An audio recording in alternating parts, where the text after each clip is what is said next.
ಎಲ್ಲರಿಗೂ ಸಹ ನಮಸ್ಕಾರ. ನಮ್ಮ ಚಾನಲ್ನ ಆತ್ಮೀಯ ವೀಕ್ಷಕರಿಗೆ ನಮಸ್ಕಾರವನ್ನು ಹೇಳ್ತಾ ಈ ವಿಡಿಯೋವನ್ನು ಪ್ರಾರಂಭ ಮಾಡೋಣ. ದಿನೇ ದಿನೇ ಬಿಗ್ ಬಾಸ್ ಅಪ್ಡೇಟ್ಗಳು ನಿಮಗೆ ಸಿಗ್ತಾನೆ ಇರುತ್ತೆ. ಅದಕ್ಕಾಗಿ ನೀವು ಮಾಡಬೇಕಾಗಿರೋದಿಷ್ಟೇ, ನಮ್ಮ ಚಾನಲ್ನ ಸಬ್ಸ್ಕ್ರೈಬ್ ಮಾಡಿಕೊಂಡು ತಪ್ಪದೇ ಮರೆಯದೆ ಈ ವಿಡಿಯೋವನ್ನು ಲೈಕ್ ಮಾಡಿ ಅಂತ ಹೇಳ್ತಾ ವಿಡಿಯೋವನ್ನು ಪ್ರಾರಂಭ ಮಾಡೋಣ ಬನ್ನಿ.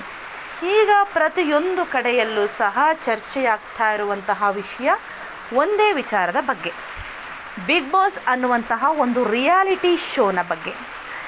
ಅದರಲ್ಲೂ ಒಂದು ವಿಚಾರ ಏನಿದೆ, ತುಂಬಾ ಎಲ್ಲ ಕಡೆ ವೈರಲ್ ಆಗ್ತಾ ಇದೆ. ಅದು ಬಿಗ್ ಬಾಸ್ ಮನೆ ವಿಚಾರ ಅಂತ ಬಂದಾಗ DKC ಅವರ ಒಂದು ಮಾತೇನಿತ್ತು ತುಂಬಾ ವೈರಲ್ ಆಗ್ತಾ ಇದೆ. ಅದು ಯಾವ ವಿಚಾರದ ಬಗ್ಗೆ ಅಂತ ಅಂದರೆ, ಒಂದು ರಾಜ್ಯಸಭೆಯಲ್ಲಿ ಒಂದು ಫಂಕ್ಷನ್ ಮಾಡಿರ್ತಾರೆ. ಅಲ್ಲಿ ಒಂದು ಅವರ DK ಶಿವಕುಮಾರ್ ಅವರಿಗೆ ಒಂದು ಪ್ರಶ್ನೆ ಎದುರಾಗುತ್ತೆ. ಚಿತ್ರರಂಗದಿಂದ ಯಾರೂ ಸಹ ಬಂದಿಲ್ಲ, ಇದಕ್ಕೆ ನಿಮ್ಮ ಉತ್ತರ ಅಂತ ಹೇಳಿ ಒಂದು ಪ್ರಶ್ನೆಯೂ ಬಂದಾಗ ಅದಕ್ಕೆ DKC ಅವರು ಒಂದು ಮಾತನ್ನು ಹೇಳ್ತಾರೆ. ಚಿತ್ರರಂಗ ಇದರಲ್ಲಿ ಯಾರಿಗೆ ಎಲ್ಲಿ ಟೈಟ್ ಮಾಡಬೇಕು, ಆಗ ನಟ್ಟು ಬೋಲ್ಟು ಟೈಟ್ ಮಾಡಬೇಕು ಅಂತೇಳಿ ನಂಗೆ ತುಂಬ ಚೆನ್ನಾಗಿ ಗೊತ್ತಿದೆ ಅಂತ ಹೇಳಿ ಒಂದು ಮಾತನ್ನು ಹೇಳ್ತಾರೆ.